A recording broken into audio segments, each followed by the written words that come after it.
soneta. Sudah sedari dulu aku tak malu-malu kalau cuma meniru.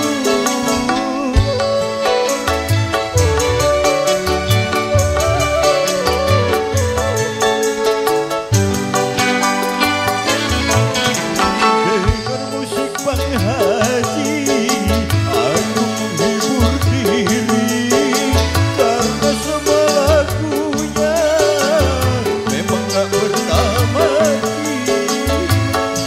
Saya mah cuma meniru, maunya mirip tapi tak mampu.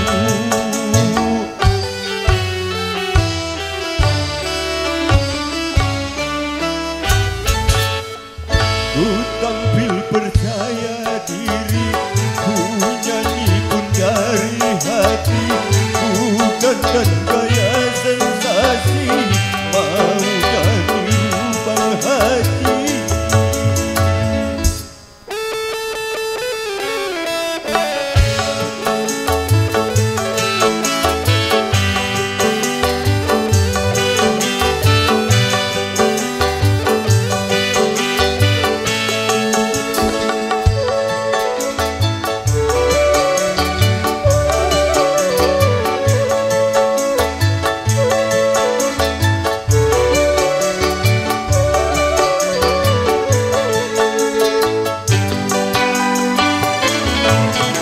Aku suka soneta, sudah sedari dulu aku tak malu-malu kalau cuma meniru.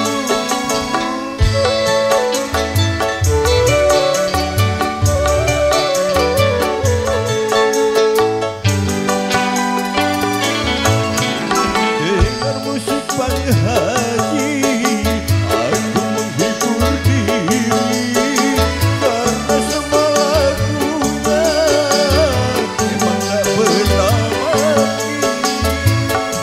Saya mah cuma meniru, maunya mirip tapi tak mampu.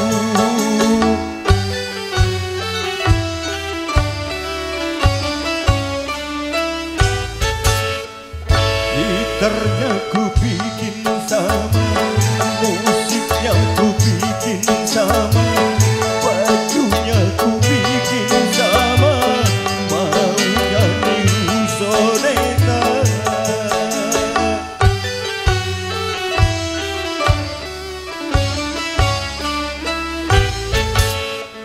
Ku tampil percaya diri, ku nyanyi pun dari hati, bukan dan gaya sensasi, maunya niru Bang Haji.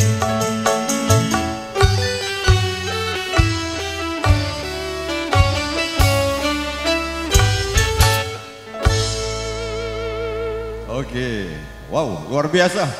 Kita patut acungkan jempol.